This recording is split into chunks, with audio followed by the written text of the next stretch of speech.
s'empresse même d'aller sur le terrain des négociations avant la rébellion, pour aller attendre la rébellion, 24 heures après ou quelques heures après, pour pouvoir négocier. Ça montre déjà que le gouvernement est allé en position de faiblesse, ce qui n'est pas bon.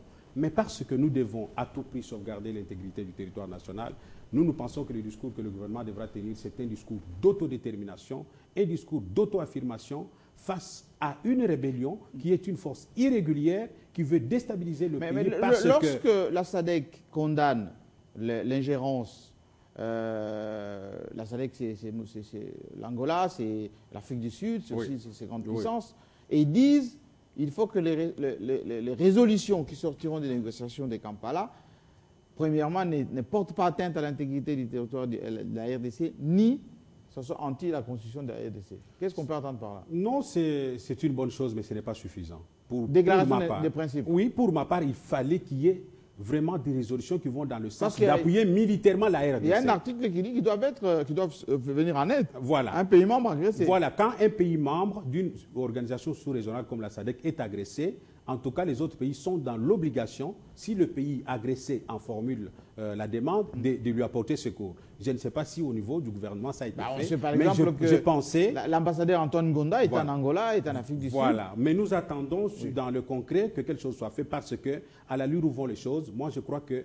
de Kampala, on ne peut rien attendre. Le discours qu'amène le gouvernement de la République et le discours de la rébellion, c'est deux discours diamétralement opposés. J'ai doute fort qu'il y ait un terrain d'entente et que la guerre peut reprendre à tout moment à Goma. Parce qu'ils ont dit que si, d'ailleurs ils sont allés avec des menaces en disant que si le gouvernement n'ouvrait pas les négociations dans les 48 heures, ils allaient reprendre Goma. Je crois qu'aujourd'hui, si effectivement Kigali donne un mot d'ordre ainsi que l'Ouganda, c'est tout à fait possible que le M23 reprenne encore la ville de Goma et les choses vont encore être donc difficiles. Donc je pense qu'à voir les choses, le cahier des charges et l'ordre du jour, les deux parties ne vont pas s'entendre. Ça sera vraiment de la peine perdue.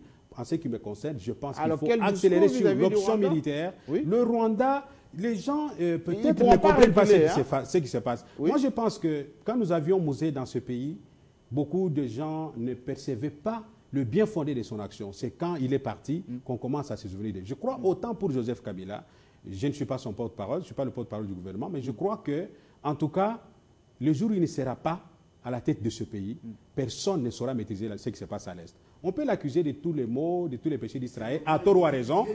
C'est tout à fait normal. Je ne sais pas dans quelle mesure cela peut être vrai.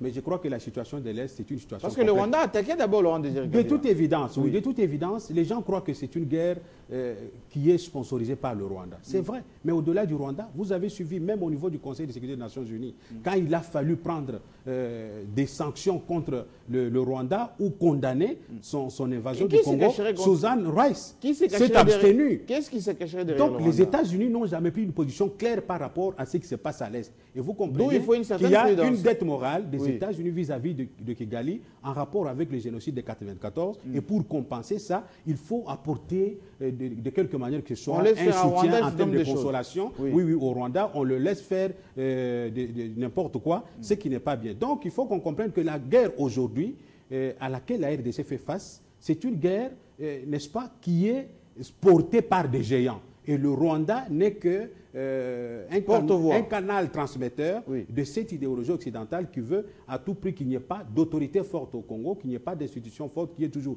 l'instabilité dans la partie orientale du pays, de telle sorte qu'ils peuvent exploiter les richesses. Et parce qu'ils savent que s'il y a des dirigeants forts en République démocratique du Congo, les minéraux du Congo, comme l'uranium et consorts, peuvent échapper au contrôle et ça peut provoquer beaucoup de choses. Voilà, donc c'est ça. Donc il faut un discours de fermeté, mais qui ne va pas porter des fruits parce qu'ils ne vont pas s'entendre. Je ne suis pas prophète des malheurs, mais j'ai doute fort qu'ils s'entendent.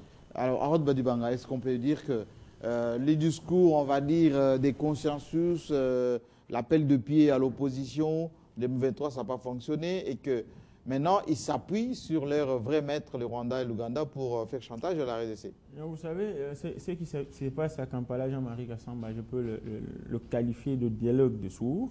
Parce que, comme je l'ai toujours dit, c'est un secret de polichinelle, le M23 est allé à Kampala à son corps défendant.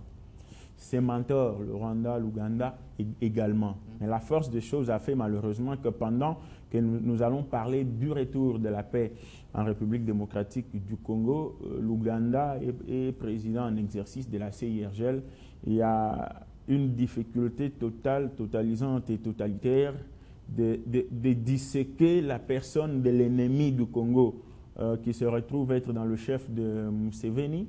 Et maintenant que la présence de CRGL pour Museveni, ça s'arrête au mois de décembre. C'est une lueur d'espoir. Oui. Mais c'est dont nous ne pouvons pas perdre de vue en tant que Congo, c'est que j'ai toujours illustré ça par un exemple. Lorsque vous avez un enfant qui vient toujours s'aimer de la zizanie, des troubles dans votre famille, étant donné que c'est un mineur, il ne faut pas négocier avec lui, il ne faut pas lui parler. Il faut voir le papa. Il faut aller voir son père. Ça, c'est la sagesse africaine. Et lorsque vous vous rendez compte que derrière ce papa, il y a aussi une puissance qui le dépasse, il faut créer le raccourci et aller là-bas. Et les ennemis du Congo, ils sont connus. D'abord, de l'extérieur. Je les ai toujours cités sans mettre les gants. Il y a le Canada avec son Fest Quantum, il y a les États-Unis, il y a les Pays-Bas, la Grande-Bretagne. C'est un secret des polichinelles. Si aujourd'hui la MONUSCO, avec toutes ses faiblesses, pris bagage, part de la République démocratique du Congo, Jean-Marie Kassamba, croyez-moi, c'est démontré et démontrable, les entreprises américaines qui fournissent du matériel informatique vont fermer. À la MONUSCO. Tout le matériel que nous avons là, c'est commandé aux États-Unis d'Amérique pour la bonne et simple raison que dans les contributions de la MONUSCO, les États-Unis se trouvent être les grands donateurs. Si la MONUSCO part de la République démocratique du Congo, les grands marchés de vente des véhicules en Europe vont fermer parce que tous les véhicules que nous avons viennent de l'Europe au nom de sa contribution à la fonctionnalité de la MONUSCO. Et ça, c'est un danger. C'est 1 milliard de dollars de budget. Si en amont, nous ne comprenons pas que cette force de détracteurs qui font preuve d'une culpabilité claire, alors que cette force a comme mission principale la sécurisation des civils, quand on les viole, quand on les tape, elle ne fait rien.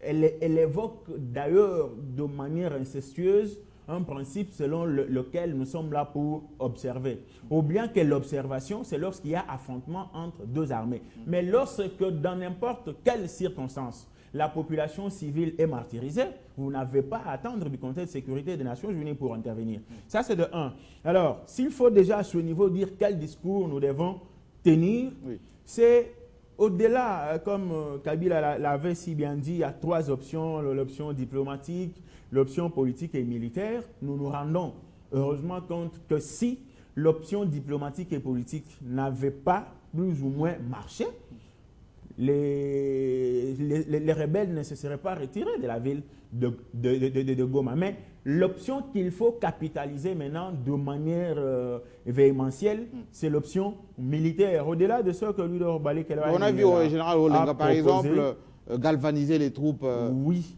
Il y a comme une espèce de colère dans les forces armées de la RDC. C'est-à-dire qu'au-delà de ce que lui aura relevé, il y a cette prise de conscience dans le chef de chacun et de chacune des Congolaises et des Congolais.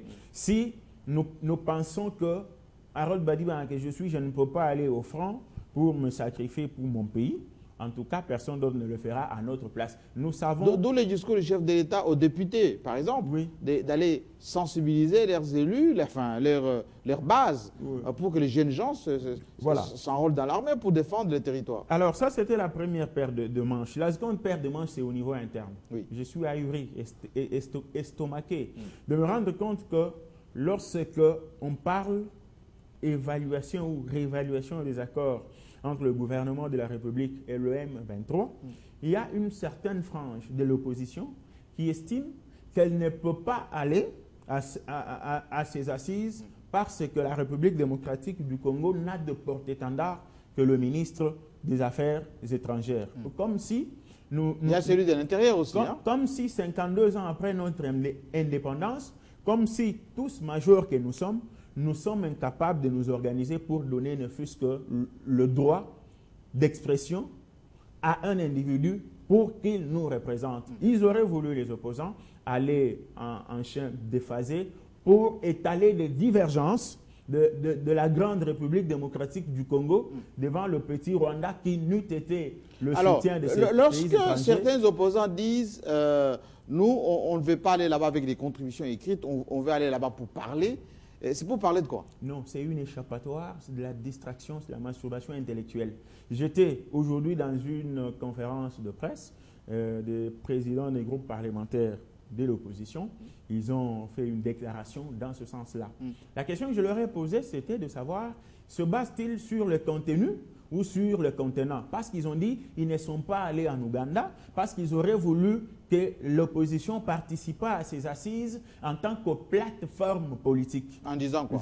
Voilà, pour que chacun fasse ressortir ces points de vue internes qui n'ont rien à voir avec les Mais est-ce que la politique extérieure d'un pays, c'est ça le problème. Je leur ai posé la question de savoir, j'ai fini par là. Lorsque les présidents des groupes parlementaires vont à Kampala, représentent-ils d'autres forces politiques que leurs partis politiques respectifs? Et je vous rassure, j'ai des témoins. Personne n'a su répondre à la question. Donc, alors justement, le problème est gigantesque. Daniel, ça vous avez la parole, effectivement. On aimerait quand même que ceux qui nous suivent chez eux, à la maison, comprennent. Lorsque l'opposition dit on aimerait aller là-bas pour parler, mais ils vont parler pour dire quoi? Au nom de quoi? Mais excusez-moi, avant que je réponde à cette question, j'aimerais que mon ami, nous puissions apprendre l'habitude de ne pas dire le petit Rwanda. Le Rwanda, c'est un grand pays.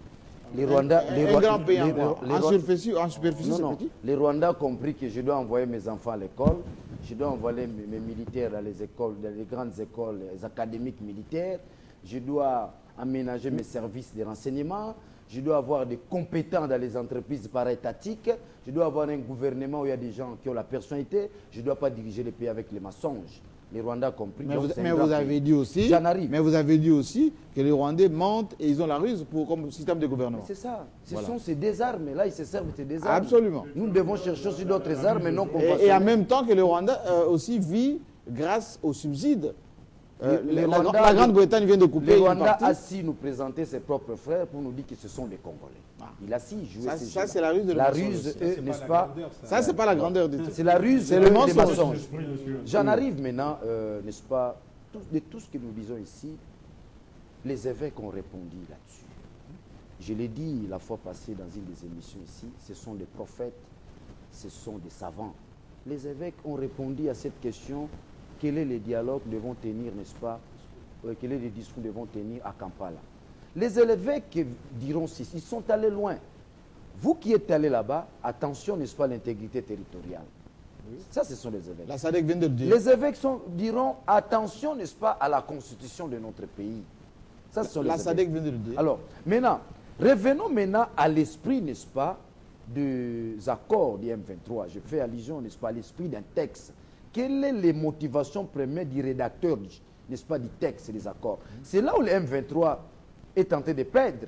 C'est là où maintenant le gouvernement doit jouer. Il ne joue pas d'ailleurs, il est là. Il ne joue pas. Il parle de la mobilisation, mais on ne sent pas cette mobilisation. Alors, où est-ce que le nous gouvernement devons nous mobiliser autour du chef, mais on ne sent pas. Aucune initiative, mais on est là avec les le gouvernement doit jouer sur quoi? Il doit jouer sur quoi? Il se rend compte qu'il est à genoux devant son adversaire, parce que son adversaire a envahi les Goma, il a utilisé les armes, et la communauté internationale constate que le Congo n'a pas une armée. Il agit à la place de l'armée congolaise et ces gens-là quittent Goma. Maintenant, quel est l'instrument puissant pour le gouvernement en place? C'est une adhésion populaire à leur action, à toute action. Vous comprenez? C'est une adhésion populaire de la population. En quoi faisant? Mais nous ne nous sentons pas. En quoi faisant cette adhésion populaire? J'en arrive. Attendez qu'il termine. J'en arrive avec l'opposition. L'opposition aujourd'hui ne connaît ni les tenants ni les aboutissants, n'est-ce pas? Il n'a aucune idée. Mais les accords sont publics. Oui, les accords sont publics. Mais cette opposition-là va prendre part par rapport à quoi? D'abord, elle est plurielle. L'opposition est plurielle. On parle aussi de la diaspora. Il devait prendre part, n'est-ce pas, à ces assises. Quelle diaspora? C'est la France, c'est l'Angleterre. Est-ce que pour défendre son pays, il faut avoir une invitation officielle? Moi, je crois qu'il doit y avoir un canevas. Un canevas, je crois que le problème du Congo, c'est un problème d'intelligence. Dans tous les pays du monde, l'intelligence naît par rapport à la crise. Ici, je fais allusion à Henri Bergson. Henri Bergson dit l'homme, les besoins rend l'homme ingénieux. Parce qu'il y a besoin de manger, il y a une ingéniosité. Parce qu'il y a besoin de la paix, il doit y avoir une ingéniosité. C'est cette ingéniosité-là qu'on ne constate pas dans les chefs du gouvernement. Alors nous voulons cette intelligence. On me pose une question. Juste avant que vous continuiez. Qu'est-ce qui explique le manque de consensus de la part des Congolais lorsqu'il faut traiter des problèmes nationaux. On l'a vu à Sun City, on l'a vu à